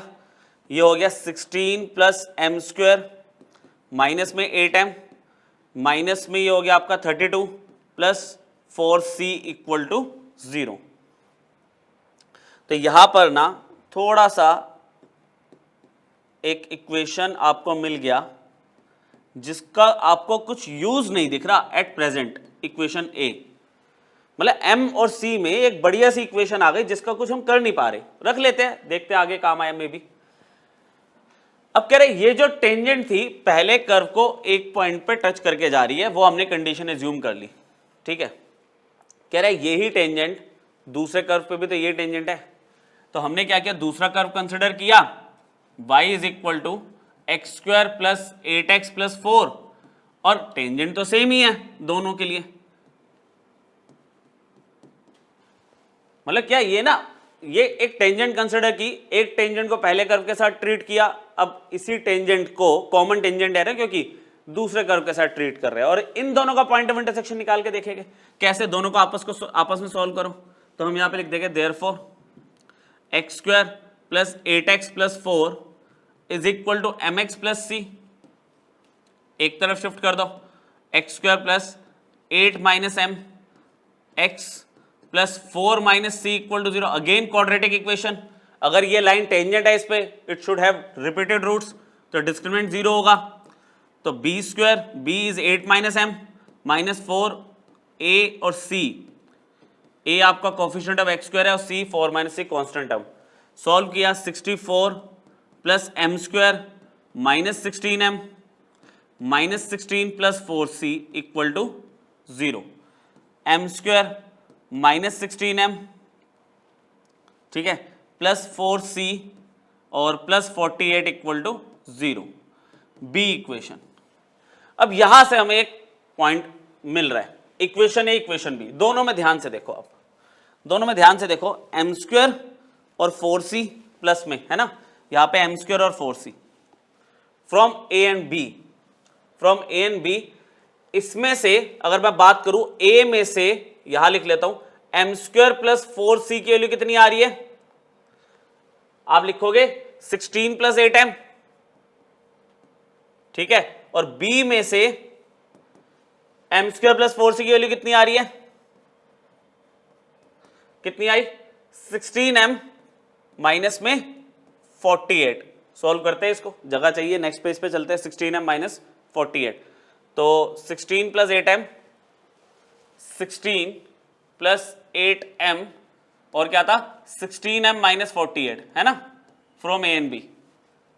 ये हमने ले लिया फ्रॉम ए एंड बी। चलो देखते हैं फटाफट से। अब यहाँ पे सॉल्व हो गया, 48 इधर आ गया, 64 बन गया, ये आपका 8m बना, तो m की वैल्यू कितनी आ गई 64/8, अगेन 8 आ गया आंसर, m आ गया। अब मान लो मैं ए इक्वेशन पूरी उठा लूं, ए इक्वेशन मेरे पास क्या आती भाई, एम स्क्वायर माइनस 8m, ठीक है, m square minus 8m plus 4c minus 16 equal to 0। m की वैल्यू 8 प्लेस की हमने, 8 into 8 plus 4c minus 16 equal to 0। 64 minus 64 cancel हो गया, सी की वैल्यू मुझे 4 दिख रही है, आपको भी दिख रही होगी, सी आ गया, एम आ गया। अब सी और एम आ गया तो इक्वेशन ऑफ टेंजेंट क्या थी भाई, y equal to m x plus c थी, तो y is equal to m आपके पास आया 8, c आ गया 4, आपका टेंजेंट की इक्वेशन आ गई, टेंजेंट की इक्वेशन। अब टेंजेंट की इक्वेशन आ गई तो फाइनली अब आपको p और q पॉइंट चाहिए, है ना, p और q पॉइंट चाहिए, तो आप क्या करो, कोई भी एक कर्व उठाओ, पहला या दूसरा। पहला कर्व हमारे पास जो था x square plus 4x plus 8, उसको अब टेंजेंट की प्रॉपर इक्वेशन आ गई ना, पिछली बार टेंजेंट की इक्वेशन m और c में थी, तो आपको वेरिएबल्स निकालने पड़े पहले m और c उसके। अब आप C1 वाला जो कर्व है, ये C1 हो गया, ये आपका C2 हो गया, C1 वाला कर्व और ये जो टेंजेंट आई है, इनका पॉइंट ऑफ इंटरसेक्शन एक्चुअल में निकाल के देखो, देखते हैं जरा। तो यहाँ पे पॉइंट ऑफ इंटरसेक्शन की मैं अगर हेडिंग डाल दूं, जगह है उसका फायदा उठाते हैं, पॉइंट ऑफ इंटरसेक्शन की अगर मैं हेडिंग डालूं बच्चों, तो क्या मिलेगा आपको, y तो आपके पास टेंजेंट क्या थी, टेंजेंट तो आपके पास आ गई है 8x प्लस 4, और उसमें y कितना था, उसमें y था आपके पास x square plus 4x plus 8, C1 वाला कर्व लिया मैंने, है ना, C1 कर्व लिया मैंने, दोनों को इक्वल रखा, x square plus 4x plus 8 is equal to 8x plus 4, सबको एक तरफ शिफ्ट किया, 8x इधर आया, माइनस में 4x हो गया, प्लस 4 इक्वल टू 0, तो यहां पे क्या मिल गया आपको, x माइनस 2 का होल स्क्वायर मिल गया, तो x की वैल्यू एक बार 2 आ गई, ठीक है, x की वैल्यू एक बार 2 आ गई, x की वैल्यू अगर आप 2 रखते हो तो y कितना मिल रहा है आपको, यहाँ पे 2 रखा, आपका 16 20 हो गया, ठीक है ना, तो एक पॉइंट तो आपको क्या मिल गया 2,20, ये मान लो पहले कर्व का पॉइंट है तो p पॉइंट हो गया ये। अच्छा फिर y is equal to 8x plus 4 लिया हमने, और y ले लिया x square plus 8x plus 4 वाला, ये मैंने C2 दूसरा कर्व उठा लिया, दोनों को इक्वल रखा, दोनों को अगर मैं इक्वल रखता हूं, x square plus 8x plus 4 is equal to 8x plus 4, है ना, तो यहां पे 8x प्लस 4 तो कैंसिल हो गया, तो आपको x की वैल्यू 0 मिल गई, और x अगर 0 मिल गया तो y कितना 4 मिल गया, तो q पॉइंट आपको क्या मिल गया 0,4। बताओ समझ आया, क्लियर हुआ आपको, देखो एक बार,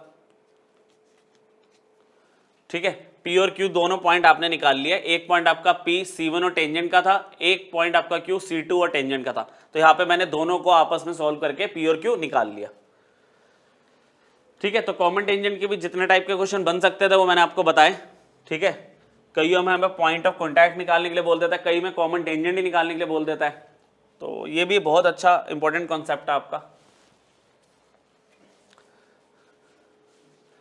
ये है number of solutions of equation, ठीक है। अब टेंजेंसी की कंडीशन से हम एक इक्वेशन के कितने सॉल्यूशन है वो कैसे निकाल सकते हैं, या हमें दिया हुआ है और कोई वैल्यू पूछ ली, जैसे इस पर्टिकुलर क्वेश्चन में है ना, कॉन्सेप्ट मैं आपको इसी क्वेश्चन से समझा दूंगा। इसमें आपको कह रहा है P की पॉसिबल वैल्यूज बताओ जब इस इक्वेशन में एग्जैक्टली A की सॉल्यूशन है, एग्जैक्टली A की सॉल्यूशन है। देखो ये ना दो कर्व की तरह दिख रहे हैं, जैसे अभी पहले हम कर नहीं रहे थे, एक टेंजेंट थी और एक हमारा कर्व था, दोनों को इक्वल रखा था हमने खुद पॉइंट ऑफ इंटरसेक्शन निकालने के लिए। यहां पे क्या बात हो रही है, यहां पे क्या बात हो रही है कि दो, ये आपको दिया हुआ 3x की power 4 is equal to px minus 1, ये दिया हुआ है,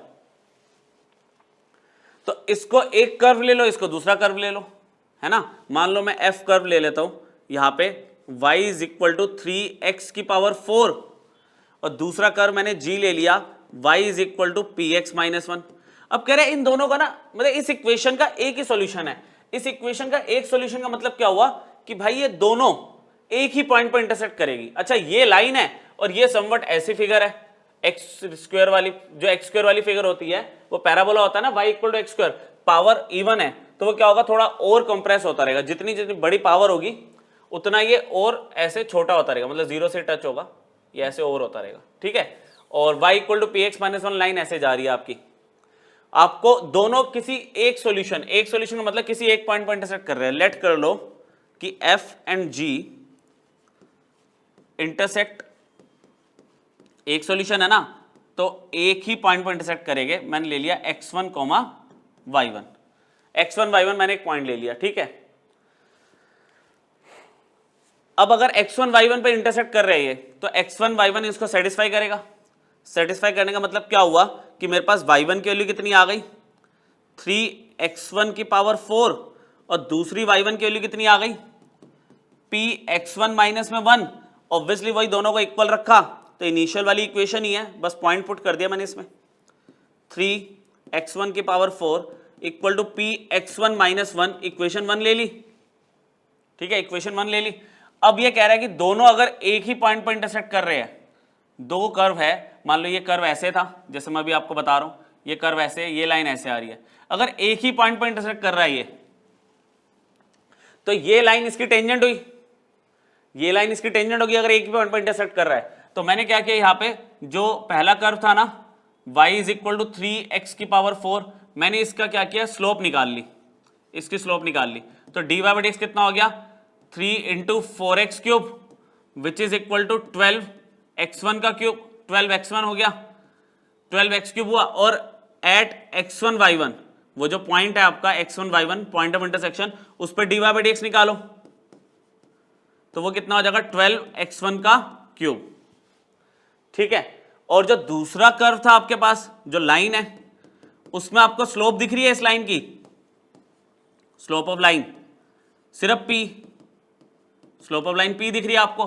तो अगर आपको बोला गया कि ये जो लाइन है इस कर्व को इंटरसेक्ट कर रही है एक पॉइंट पे, तो लाइन टेंजेंट है, तो इस लाइन की स्लोप और ये देखो स्लोप ऑफ टेंजेंट मैंने निकाली है, सेम ही तो होगी, है ना, ये और ये दोनों सेम हो गए। मतलब क्लियरली लिख देता है इसमें, देयरफॉर वाली भी क्या बात है कि क्लियरली हमारे पास क्या आ रहा है, यहाँ पे जो p है वो 12x1 का क्यूब हो गया। अब फर्स्ट इक्वेशन उठाई मैंने, फर्स्ट इक्वेशन मेरे पास वहां पर है, वो है 3x1 की power 4 is equal to px1 minus में 1। p की वैल्यू आपके पास है, सॉल्व कर लो आप। 3x1 की power 4 is equal to p की वैल्यू रख दी मैंने 12x1 cube dot x1 minus 1, समझ रहे हो, यहां पे आया 3x1 की पावर 4, ये हो गया 12x1 की पावर 4 माइनस 1, सबको मतलब इसको इधर शिफ्ट कर दिया 1 को, ये हो गया 9x1 की पावर 4। तो x1 रेज़ टू पावर 4 कितना आ गया 1/9 आ गया। तो x1 की वैल्यू क्या आ गई प्लस माइनस 1/√3, x1 की ये वैल्यू आ गई। और आपसे पूछा गया p की वैल्यू आप बताओ, p की वैल्यू, तो p आपके पास क्या है दिख रहा है यहाँ पे 12x1 का क्यूब है। तो अगर मैं x1 की ये वैल्यू ले लूं, क्यूब है तो साइन तो वही रहेगा जो है, तो 12 यहाँ पे प्लस माइनस 1/√3 का क्यूब अगर मैं लेता हूं तो इसका आंसर आएगा 12 प्लस माइनस 1/3√3, और p की वैल्यू मेरे पास आ गई 2 प्लस माइनस 4/√3। तो कह रहा है p की अगर ये दो वैल्यूज होती है ना तो मेरी इस इक्वेशन का एग्जैक्टली एक ही सॉल्यूशन है। दैट मींस ये जो लाइन है इस कर्व पे टेंजेंट है, तो उसका मैंने क्या किया, स्लोप ऑफ टेंजेंट और स्लोप ऑफ लाइन इक्वल रखी, ये कॉन्सेप्ट यूज किया। दूसरा पॉइंट ऑफ इंटरसेक्शन निकालने की कोशिश करी सामने सामने रख के, उससे आपको p की वैल्यू मिल गई। ठीक है, समझ आया। तो ये कुछ अलग अलग कॉन्सेप्ट्स हैं, मतलब आज के लेक्चर में काफी सारे छोटे छोटे कॉन्सेप्ट मैंने आपको मिक्स में दिए हैं, तो क्लियर हो जाना चाहिए। दो कॉन्सेप्ट और रह गए हमारे पास, एक है शॉर्टेस्ट डिस्टेंस, ठीक है, और एक आगे बहुत इंपॉर्टेंट लास्ट टॉपिक बहुत इंपॉर्टेंट है, length of tangent, length of normal, sub tangent, वो सब निकालेंगे। ठीक है, तो शॉर्टेस्ट डिस्टेंस पूछ रहा है between the line and the parabola. अच्छा ये देखो पैराबोला अगर 11th में आपने ढंग से पढ़ा है तो उसका वर्टेक्स शिफ्टिंग आपने सीखा होगा। मैं आपको हल्का सा आइडिया देता हूं, जैसे यहाँ पे x² + 3x + 2 है ना, तो कोफिशिएंट ऑफ x को हाफ करते थे 3/2 हो गया, स्क्वायर किया 9/4 हो गया, प्लस 9/4 माइनस 9/4, मतलब कंप्लीटिंग द स्क्वायर मेथड कर रहा हूं मैं यहाँ पे। तो आपको मिल रहा है x + 3/2 का होल स्क्वायर, और यहाँ पे मिल रहा है -1/4। तो अल्टीमेटली ना आपको कुछ ऐसा ऐसा दिखेगा ये पैराबोला, ऐसे ये। ठीक है, मैंने रफ में आपको सॉल्व करके बताया, मतलब इस क्वेश्चन का कोई बहुत मेजर पार्ट नहीं है ये। तो इसका वर्टेक्स क्या दिख रहा है -3/2 और -1/4। मतलब ये मैं इसलिए समझा रहा हूं कि आपको पता चल जाए मैंने फिगर थर्ड क्वाड्रेंट में क्यों बनाई है, क्योंकि वैसे तो देखो y is equal to x square का पैराबोला कैसे बनता है, आपको सबको पता है ऐसे बनता है, लेकिन इसका वर्टेक्स उठ के यहां पे कैसे आ गया, x की वैल्यू -1.5 और y की वैल्यू -0.25, वर्टेक्स आ रहा है, कंप्लीटिंग द स्क्वायर मेथड लगाया मैंने, ठीक है।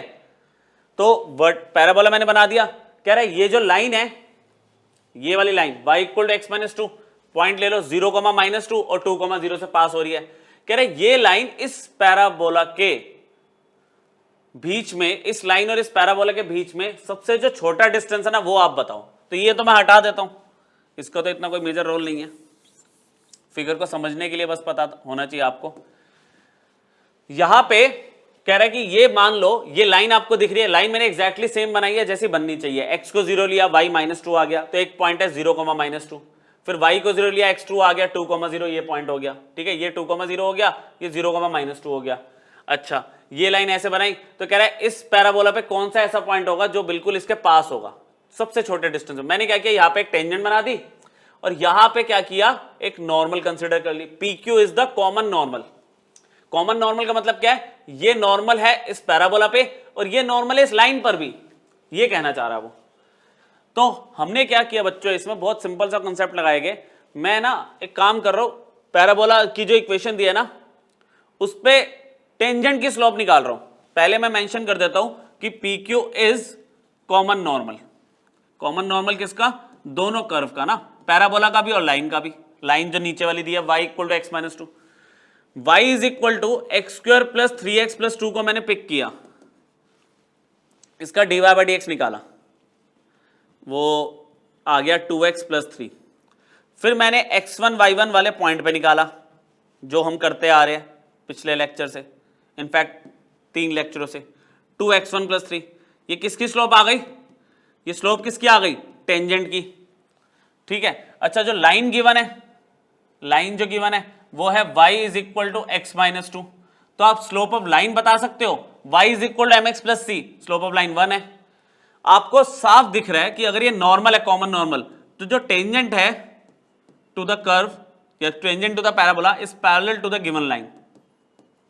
जब पैरेलल है तो दोनों की स्लोप इक्वल है, दोनों की स्लोप इक्वल होगी। तो हमने क्या किया, बड़े ही आराम से 2x1 प्लस 3 को उठाया, इसको 1 लिया, तो 2x1 की वैल्यू हो गई -2, x1 की वैल्यू आ गई -1। आपको x1 कोऑर्डिनेट मिल गया कर्व के ऊपर जो पॉइंट ऑफ कांटेक्ट है टेंजेंट का। अच्छा y भी निकाल लो, y कैसे निकालोगे, आपको y दिया हुआ है x square plus 3x plus 2, तो अगर आपका x1 -1 है तो y1 कितना होगा, रखे जरा, ये हो गया -1 1 हो गया, -3 हो गया, +2 हो गया, है ना। तो आपका कितना हो गया, ये तो 0 आ गया। तो P पॉइंट आपको क्या मिल गया, P पॉइंट आपको क्या मिल गया, -1, 0। आपको इसका शॉर्टेस्ट डिस्टेंस बताना है, किसका, इस एक पॉइंट का इस लाइन से। तो आपको P पॉइंट -1, 0 मिल चुका है, ठीक है। शॉर्टेस्ट डिस्टेंस क्या होता है, perpendicular distance. y is equal to x minus 2 को मैं लिख दिया x minus y minus 2 equal to 0। Shortest distance का मतलब क्या होता है, परपेंडिकुलर डिस्टेंस, है ना, क्योंकि अगर आप यहां पे इस पॉइंट से ये डिस्टेंस ले रहे हो, ये ले रहे हो, ये ले रहे हो, तो सबसे छोटा कौन सा है, ये परपेंडिकुलर डिस्टेंस। तो परपेंडिकुलर डिस्टेंस का तो फॉर्मूला आपको पता है, एक पॉइंट से इस लाइन पे परपेंडिकुलर डिस्टेंस निकाल सकते क्या हम, हो गया, समझ गए। तो कैसे मिलेगा, तो आपको अगर मैं यहां पे बोल दूं perpendicular distance is equal to shortest distance, तो वो कैसे मिलेगा, फॉर्मूला लिख दूं, ax1 plus by1 plus c upon में under root a square plus b square. Formula याद आ गया, लास्ट लेक्चर में भी एक क्वेश्चन में यूज किया था हमने, नॉर्मल का जब कांस्टेंट डिस्टेंस हमने देखना था, ठीक है। a मुझे यहाँ पे 1 दिख रहा है, a is coefficient of x, a को मैंने x1 से मल्टीप्लाई किया तो ये 1 इंटू -1 हो गया। अच्छा b मेरे पास -1 है पर y1 0 है, ये y1 है, ये x1 y1, ठीक है। और ये होता है ax plus by plus c equal to 0, ऐसे।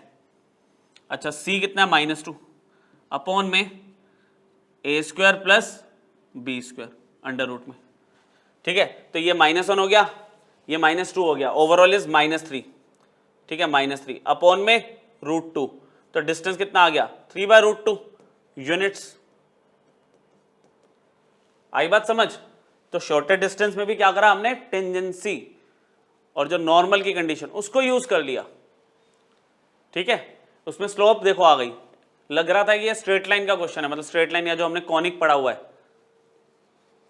लेकिन ये टेंजेंट एंड नॉर्मल के कॉन्सेप्ट से भी हो सकता है, ठीक है। तो इस लेक्चर का बच्चों लास्ट टॉपिक देखते हैं, लास्ट टॉपिक देखते हैं। टॉपिक का नाम है length of tangent, normal, sub tangent और सब नॉर्मल। एक कर्व गिवन है y is equal to f x, हमने उस पर एक p पॉइंट ले लिया, point of contact x1 y1। अच्छा, इस p पॉइंट से ये देखो टेंजेंट आ रही है, ये कौन सी हो गई, ये तो टेंजेंट हो गई। ये जो लाइन आ रही है ये नॉर्मल हो गई, ठीक है, ये नॉर्मल हो गई। इस p पॉइंट की प्रोजेक्शन ले ली मैंने और एक परपेंडिकुलर यहां पे ड्रॉ कर दिया ps, ठीक है। ऐसे यहां पे हमने एक पॉइंट कंसीडर कर लिया, ps क्या परपेंडिकुलर ड्रॉ कर दिया, p पॉइंट की प्रोजेक्शन हमने नीचे ले ली। अब जब एक टेंजेंट है वो एक्स एक्सिस के साथ जो एंगल बनाती है उसको थीटा ले लिया। अब यहां पे देखो ये नॉर्मल आ रही है, ये नॉर्मल, ठीक है, ये नॉर्मल आ रही है। मैं यहां पे रफ में करके दिखा रहा हूं आपको, ये वाला एंगल और ये वाला एंगल, ये दोनों कितने हैं, अगर मैं इसे 1 और 2 ले लूं, एंगल 1 + 2 कितना दिखेगा, 90, क्योंकि नॉर्मल है, ठीक है। अब अगर मान लो मैं इसको 1 ले रहा हूं और इसको मैंने क्या किया, 2 ले लिया, अब इस एंगल 1 की वैल्यू कितनी होगी, कौन बताएगा, theta plus 90 plus angle 1, angle sum property 180, theta plus 90, ये भी तो 90 है, प्लस एंगल 1, तो यहां पर एंगल 1 की वैल्यू कितनी हो गई, 90 माइनस थीटा। देख लो आप एक बार, 90 इधर आ गया ना माइनस में, तो 180 माइनस 90 90, और थीटा इधर आ गया माइनस में। अब एंगल 1 अगर 90 माइनस थीटा बच्चों, तो यहां पे रखना जरा, इसमें एंगल 1 की value 90 minus theta plus angle 2 equal to 90, 90 से 90 कट गया तो एंगल 2 भी थीटा आ गया, तो ये एंगल इसलिए यहां पे थीटा है, समझ गए। तो ये चीज आपको पता होना चाहिए, मैंने एंगल 1 लिया, ये एंगल 2 लिया, एंगल 2 भी आपका थीटा ही आ रहा है, ये 2 बनाया यहाँ पे, ठीक। फिगर तो क्लियर हो गई, क्योंकि ये थीटा तो देखो हम लेते ही थे कि एक्स एक्सिस के साथ जो टेंजेंट एंगल बना रही है वो थीटा कैसा है, वो मैंने आपको रफ में करके दिखा दिया। अब आपको ना टेंजेंट की स्लोप निकाल, टेंजेंट की लेंथ निकालनी है, स्लोप तो हमने कर लिया, स्लोप तो कब से खत्म हो गया हमारा। Length of tangent, length of tangent मुझे जो दिख रहा है वो मुझे pt दिख रहा है, p पॉइंट ऑफ कॉन्टैक्ट से लेके ये जो एक्स एक्सिस पे जो पॉइंट कट करेगा ना टेंजेंट, ये length pt is length of tangent. ट्रिको लगा लेते हैं थोड़ी सी, इसमें थोड़ी सी ट्रिको लगा लेते हैं। इन ट्राइंगल PST, आपको देखो PT रिक्वायर्ड है और P पॉइंट आपका x1 y1 अगर है, तो इसका मतलब ये सारा O से लेके S तक ये सारा क्या हो गया, x1 है, और ये कितना है, ये आपका y1 है, क्या, PS। तो फाइंड अपॉन गिवन वाली रेशियो लेते हैं, फाइंड करना आपको PT और गिवन है आपके पास PS, तो आप ले लोगे PT अपॉन में PS, क्या रेशियो बन रही है, hypotenuse upon perpendicular, which is hypotenuse upon perpendicular बन रही है, ठीक है, विच इज कोसेक थीटा, एकदम सही। तो PT की वैल्यू अगर मैं देखूं तो PS कोसेक थीटा। अच्छा, फिगर मैंने फर्स्ट क्वाड्रेंट में ली है, जरूरी थोड़ी है फर्स्ट में होगी, सेकंड थर्ड फोर्थ कहीं भी हो सकते हैं, तो y1 की वैल्यू कुछ भी हो सकती है एज अ कोऑर्डिनेट, लेकिन लेंथ कभी नेगेटिव होती नहीं, तो हमने यहाँ पे क्या किया, इसको ना मोड लगा दिया और PS की वैल्यू y1 ले ली। अच्छा, कोसेक थीटा को लिख दिया √1 + cot स्क्वायर थीटा, लिख सकते हैं ऐसे, ठीक। अच्छा, फिर PT length of tangent is y1 √1 + 1 upon में tan स्क्वायर थीटा ले लिया, ये भी हो गया। अब यहां पे tan थीटा क्या होता है, अगर एक लाइन थीटा एंगल बना रही है तो tan थीटा क्या होगा, slope of tangent, slope of tangent, ठीक है। तो यहां पर y1 is √1 plus slope of tangent को या तो आप dy/dx बोलते हो ना, स्लोप ऑफ टेंजेंट को, उसका होल स्क्वायर इस तरह से लिख के आप बात कर सकते हो, ये ऊपर हो जाएगा। तो PT की वैल्यू आपके पास क्या आ सकती है, y1 √1 plus dx upon dy का होल स्क्वायर। यह आपका लेंथ ऑफ टेंजेंट का फॉर्मूला, आपको याद होना चाहिए, क्वेश्चन जब आएगा तो प्रूफ थोड़ी करके देखोगे, पर आपकी अंडरस्टैंडिंग के लिए मैंने आपको पूरा बता दिया, आपको फॉर्मूला याद होना चाहिए। Similarly length of normal, length of normal is Pn, length of normal is Pn। अब इसके लिए मैं पीएसटी ट्राइंगल थोड़ी लूंगा, ऑब्वियसली पीएसएन चलेगा। इन ट्राइंगल पीएसएन, इसमें आपको वैल्यू निकालनी है पीएन की और दिया हुआ पीएस, तो पीएन अपॉन में पीएस क्या रेशियो बन रही है, ठीक है, ये आपका हो गया hypotenuse upon base. Hypotenuse upon base कितना हो गया आपका, सेक थीटा, ठीक है। तो पीएन की वैल्यू फिर पीएस मैंने इधर भेज दिया और सेक थीटा, जैसे ही पीएस की वैल्यू मैंने रखी यहां पे इक्वल टू में y1, पीएस की वैल्यू y1 है तो ये under root 1 plus tan square theta भी लिख सकते हो इसको मैं, और मोड लगा दिया। सेक थीटा को लिख सकते हो under root 1 plus tan square theta और मोड लगा दिया, क्योंकि y1 कैन बी पॉजिटिव और negative but length can not be negative, तो एब्सोल्यूट वैल्यू ले रहे हैं हम, ठीक है। और फिर ये तो छोटा है, ये तो सस्ते में बात हो गई इसमें, वो सस्ते में क्या बात हुई आपकी कि tan थीटा की वैल्यू क्या होती है, slope of tangent which is dy by dx का होल स्क्वायर। तो दोनों में बहुत ही माइनर सा फर्क है, लेंथ ऑफ टेंजेंट और लेंथ ऑफ नॉर्मल में बहुत ही माइनर सा फर्क है। यहाँ पे dx अपॉन dy का स्क्वायर होता है, वहां पे dy बाय dx का होल स्क्वायर होता है। फॉर्मूला दोनों का ऑलमोस्ट सेम है, ठीक है, फॉर्मूला दोनों का सेम है। लेंथ ऑफ टेंजेंट क्लियर हो गई, लेंथ ऑफ नॉर्मल क्लियर हो गई। अब इसमें एक नया वर्ड आया सब टेंजेंट एंड सब नॉर्मल, ये देखते हैं पीछे। देखो यहां पे जो P पॉइंट की प्रोजेक्शन आई थी ना, ये जो T पॉइंट टेंजेंट जिस पॉइंट पर इंटरसेक्ट कर रहा है एक्स एक्सिस को, और ये जो प्रोजेक्शन है P पॉइंट की, ये आपकी सब टेंजेंट है। मैंने लिखा भी देखो ST, S से लेकर T तक सब टेंजेंट, ठीक है, ये आपकी सब टेंजेंट है। और अगर मैं बात करूं यहां पे, एक मिनट, इसको ये लो, अब अच्छे से लिख देते हैं। S से लेके N तक नॉर्मल ने जिस पॉइंट पर कट किया एक्स एक्सिस को, S से लेके N तक, ये आपका सब नॉर्मल है, ठीक है। तो सब टेंजेंट क्या हुई आपके पास, ST, फिगर के हिसाब से सब नॉर्मल इज SN। लगा लेते हैं फटाफट फॉर्मूला, ये तो छोटा सा ही है। इन ट्राइंगल PST पे अगर मैं बात करूं, मुझे ST की वैल्यू बतानी है। अच्छा अगेन ये तो y1 है, ये y1 है, तो हमने इस बार क्या किया, TS अपॉन में, TS नहीं ST लिखेंगे, एक ही नोटेशन ले गए, ST अपॉन में PS। तो अब एंगल के हिसाब से ये क्या हो गया आपका, base upon perpendicular which is cot theta. ST की वैल्यू PS कॉट थीटा, ठीक है। तो ST की वैल्यू जैसे ही PS की वैल्यू y1 रखी, मोड लगा दिया। अच्छा कॉट थीटा, कॉट थीटा क्या होगा, under root 1 plus cot theta 1 upon में tan थीटा, ये ले लो ना, हटाओ, ठीक है। तो ST की वैल्यू y1, और इसको मैं ऐसे लिख सकता हूं ना, 1 अपॉन में dy बाई dx, मतलब जो समझदार बच्चे हैं वो डायरेक्टली dx अपॉन dy लिख सकते हैं। यहाँ पे tan थीटा मुझे पता है dy बाई dx होता है, तो cot थीटा क्या होगा, dx अपॉन dy, तो आप डायरेक्टली भी ले सकते हो, ठीक है। इन शॉर्ट फॉर्मूला याद होना चाहिए आपको। ये फटाफट से टाइम को बचाते हुए सब नॉर्मल की तरफ बढ़ते हैं हम। PSN, और आपको SN निकालना है, PS गिवन है, रेशियो क्या होगी, perpendicular upon base tan theta. SN की वैल्यू निकालनी है, PS tan थीटा, देख लो फिगर में आप, जैसे ही PS की वैल्यू रखी y1, मोड लगा दिया, tan थीटा की वैल्यू तो dy बाई dx होती है।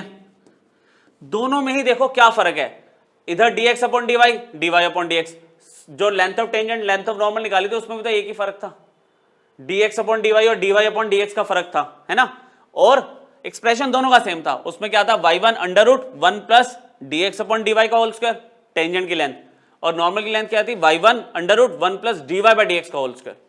इधर क्या है, y1 multiplied by dx by dy, इधर क्या है, y1 multiplied by dy by dx। तो ये चार फॉर्मूले है, एक बार अप्लाई कर देता हूं मैं 10 मिनट लगा के, तो कॉन्सेप्ट क्लियर आपका, खत्म हो गया आपका टेंजेंट नॉर्मल। क्वेश्चन है टेंजेंट और नॉर्मल की लेंथ निकालो, कर्व की इक्वेशन गिवन है और एक पॉइंट भी गिवन है। एक काम करते हैं, पॉइंट हमें पूरा चाहिए होता है, सिर्फ x से बात नहीं बनेगी। x की वैल्यू अगर 0 है तो y कितना दिख रहा है, -1, तो पॉइंट आपको जो x1 y1 होता है वो आपको मिल गया 0, -1। समझ आ गई बात, पॉइंट पहले निकाल के रख लो अगर ऐसी कोई सिचुएशन गिवन है। फिर y लिया मैंने x³ + 3x² + 4x - 1, तो बच्चों चाहे टेंजेंट की लेंथ निकालनी है, नॉर्मल की लेंथ निकालनी है, सब टेंजेंट निकालना है, सब नॉर्मल निकालना है, कुछ भी निकालना है, dy बाई डी एक्स तो चाहिए ना, तो dy बाई डी एक्स निकाल लो।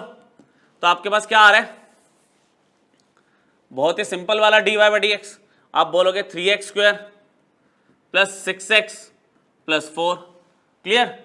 तो at 0,-1 dy by d x की वैल्यू कितनी आ रही है, आप बोलोगे सिर्फ 4, x और x 0 रख दिया, क्लियर, ठीक है। तो अब बचा ही क्या फिर, तो आपको लेंथ ऑफ टेंजेंट निकालनी है। लेंथ ऑफ टेंजेंट क्या थी, पीटी क्या था, पीटी आपके पास था y1 √1 plus dx upon dy का होल स्क्वायर, क्लियर, ये था। तो y1 की वैल्यू कितनी है, y1 तो -1 है, आपने यहां पे -1 लिया, √1 plus dy by d x अगर 4 है तो dx अपॉन dy क्या होगा, 1/4, ये लो। तो अब इसमें देखो इतनी सी बात तो हमें समझ आ गई कि -1 तो मोड की वजह से प्लस हो जाएगा। इधर देखा हमने कितना हो गया, ये 16 + 1 17, तो आपके पास वैल्यू कितनी आ गई, √17/4, समझ गए ना, कैलकुलेशन समझ आ गई आपको। एलसीएम ले लिया, 16 + 1 17 हो गया, 17 का रूट तो 17 रहेगा और नीचे 4 का स्क्वायर, 16 जो था 4 बन गया बाहर।